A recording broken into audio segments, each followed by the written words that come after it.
Well, hello there. I didn't see you come in. Welcome to Let's Get Graphic. I'm your host, Kyle. Each week, I'm going to be taking you on a journey with a new interviewee on an experience they've had with a new comic book. This is a space for everybody, beginners to the advanced. Have you read everything? Great. Have you not read anything? Even better. I'm going to give you suggestions and I'm going to give you all kinds of facts about anything and everything you might want to get into. As you can see, I've got quite a library, but I'm always looking for new suggestions, new recommendations, and things I should be getting into. If I haven't been into it, I can't wait to do it. I want to hear from you. I want everyone to be a part of this community. Please be sure to like, share, and subscribe at the bottom. I'd love to make this community and this channel grow. Have a great day.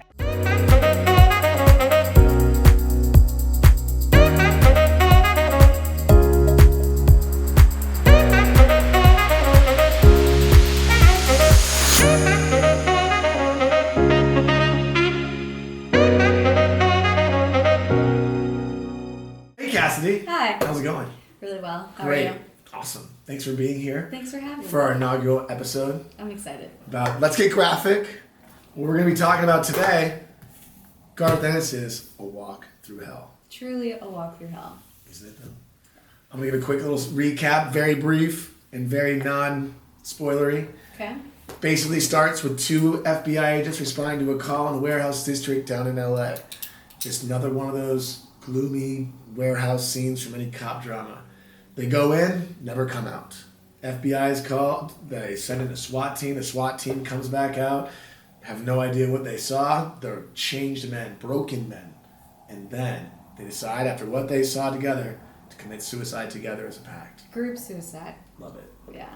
What is it? Gnarly. There's no I in team. Yeah. Of course, suicide. Always the best way to go out. Apparently, in this series, the other two FBI agents who become our protagonists, names are forgotten about right now. I don't know. We're going to put them above. McGregor and she looked like the X-Files lady. Yeah, like Mulder. Yeah. I don't Let's remember call her that. It's like 10 years. Yeah, we'll call her Mulder, but her real name is this in the series. And she's blonde, not redheadish. She was strawberry-ish. Yeah. But in the series, she's blonde as hell.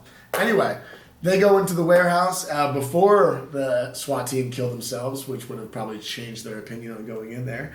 But once they go in there, complete radio silence. They're in there, and they can't find their way out. They just end up in a scary old warehouse, all dark, not sure what's going on. No pulse. No, we'll get to there. They don't think of that. Do you check your pulse right away? One guy did. He did. Right. He did. I guess that wouldn't dawn on me. Yeah, why would you think you're just dead? Yeah. I'm not gonna they fall asleep, wake up, and then eventually a couple pages later he realizes I don't have a freaking pulse. And then we evolve into what is maybe hell. But we won't know until we hit book 2, which you have not read. I haven't. No, lots of intrigue and all kinds of stuff happening in this. Where to start? I'm going to ask you, what are your favorite moments so far of this series? Okay, I would say that overall I really enjoy it. It was an investment to get into, but it's very suspenseful, so I do want to see what happens. While I wouldn't say favorite parts, but the segments that made an impact on me were more of the torture scenes that happen. Yeah. And so favorite in that I keep thinking about them. Yep. So there's the scene where this is just one image of what happens in this. Yeah. So a guy shoves his fist in his mouth and Very splits vivid. his face open. Ugh. So nice. Yeah. And so that was pretty traumatizing. That'll do it. Yeah. And I kind of Doesn't die from it though. No. No, why would you? Right. It's just your fist in your body. And so another scene where someone doesn't die from something you would hope would kill you. One of the FBI agents keeps shooting himself in the head. He's missing half his brain, and he doesn't die. At all. No. Gun never reloads. Yeah. Just keeps firing bullet after bullet. Shells everywhere. Eyes open, staring right through you. So that part made an impact on me because you can put yourself, or the illustrator and author did a good job of making you feel associated with that experience. Mm-hmm. So it was slightly torturous to think like, okay, what if you were stuck in that eternity? You know, that would... Wanting to end it and not being able to. And what would you be thinking, you know? Just does sound like hell. It's hard to think with that much of your brain matter gone. But Right. you had that same thought going over and over again. On loop. Right here, hopefully, maybe. Corrections. Yeah, I mean, that being said, as far as the story, I don't want to give too much away. People not being alive potentially. Garth Ennis is a great writer. He does a lot of really good stuff. This was pretty Garth Ennis-y, in my opinion. You don't know that because you haven't read anything from him. It would make me want to read a different Exactly. one. Yeah. And that's what all of his other writings do for me, is every time I've read any one of his things, Preacher, The Boys, before it was TV, both of them were actually comics before they were TV over a decade plus ago. I believe Preacher was 94 or 96. Yeah, I started watching The Boys. Yeah, you started watching The Boys? Yeah, I like it. Great show. I really like the comic. It's so much more insane than the actual show, and I know the show is insane. Right. To say the least. Graphic. That first episode, I was only going to stick around if they actually stayed true to how Hugh's girlfriend dies. Talk about traumatizing. Yeah, and that was, aside from being in a different country by a guy who was, I believe he was English, but I don't know if he was Welsh, but he's English. Nonetheless, he was actually modeled after Simon Pegg. Simon Pegg was asked by Garth Ennis if he could use his likeness in the comic book. Huh. So that's why Simon Pegg actually shows up in the show as his own character's father. He's obviously not going to be the main character. He's in his, late 40s, early 50s? Correct me. Yeah, I mean, that's, if you look at the comics, it's creepy. It's weird to see Simon Pegg as a comic figure, and not only just a comic figure, but like he murders people in a very comic-y way. But I digress in that sense. Garth Ennis is a phenomenal writer. I'll read pretty much anything. The only reason I even know about this book is because it says Garth Ennis' name on it, and the guys at the comic book store, Kamikaze, sponsor, they always recommend me great stuff. And this one gets you down like the very suspense, horror, psychological thriller aspect of things. And if you're into that kind of story or storytelling, the art, the tone, everything like that really nails the atmosphere of the whole story and how it's all portrayed. That being said, as somebody who's not read comics before, it is a good intro because I feel it does a good job of bringing the images and the storytelling and the dialogue in, you think of, or I thought of comics as like the Sunday comics, and it's not at all. Calvin Hobbes, duh. Yeah, but this is... That's what started my obsession. A great Hobbes. One. I mean, I wasn't a big not Scooby, what are those other people called? Snoopy. Oh, Snoopy. Peanuts. Yeah. Never read it. Couldn't get into it. Except for when they kept pulling the football and making that poor kid pop his head. Monsters. Well, it was a little dark there for a second. Sorry. Monsters. Peanuts. Teaching you horrible life lessons. What most interests you about this book and in comics in general? Like, I threw you into the deep end here with this story. Again, the only reason I recommended this one to you was I had just gotten off reading it, was kind of explaining to you. You showed interest, and I said, well, here, just take it. And that's how... It was a good one, yeah. Good. That's all right, yeah. It's a good one. It's a good one, and it is a good one. I want to read the second one, definitely. Yeah. Because I've spent so much time learning how to read a comic and invested in the story. And there's big questions in terms of what this universe is, and I definitely want to know. Yeah. I mean, it takes like it's a very similar to our own reality in the same, except for the sense that this might be hell or whatever. Right. But who knows? Maybe that's how hell works. Maybe we're living in it now. Who knows? Who knows?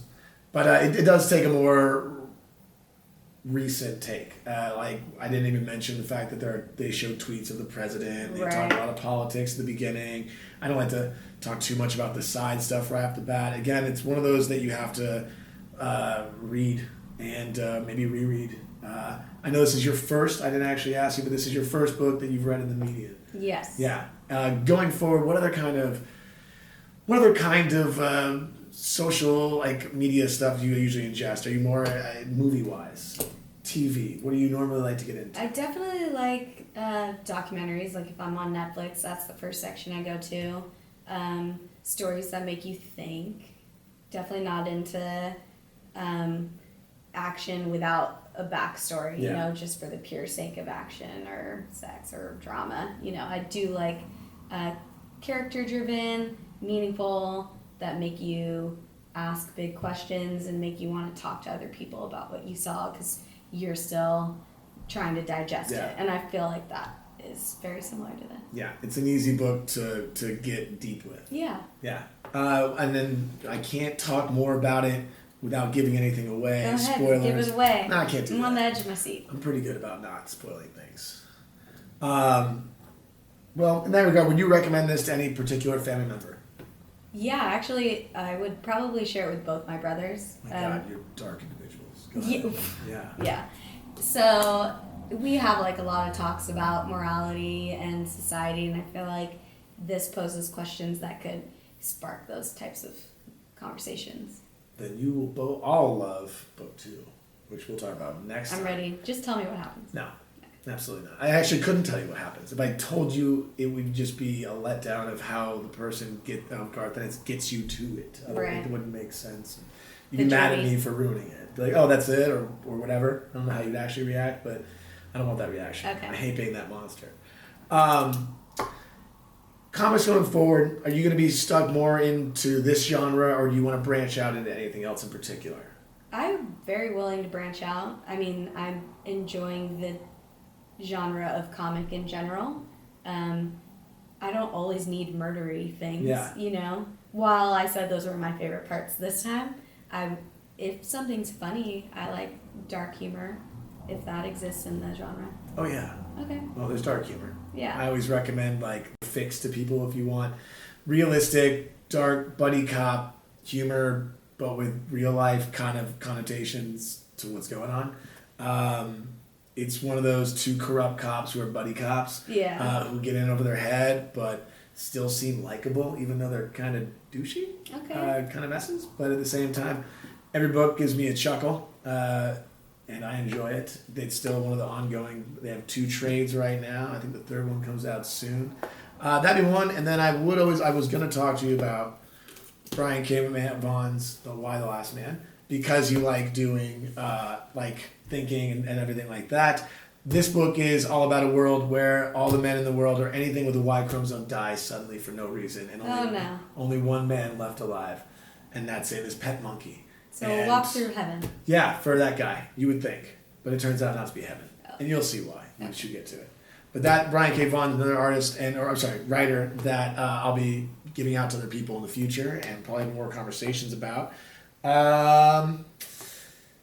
Yeah. So far, you're enjoying the medium, though? Everything good? Anything like you don't like about it or wish that was different? No, I definitely enjoyed the process of learning to read a comic. Coming from either watching videos and TV and reading novels, it's kind of like an in-between of the two. So learning which part are titles, which part are thoughts, which part are narration, and then how the images don't just augment the story but carry the story. It was really fun. I love it. Yeah. Well, Cassidy, thank you for being here. Thank you for having me. Thank you for getting graphic.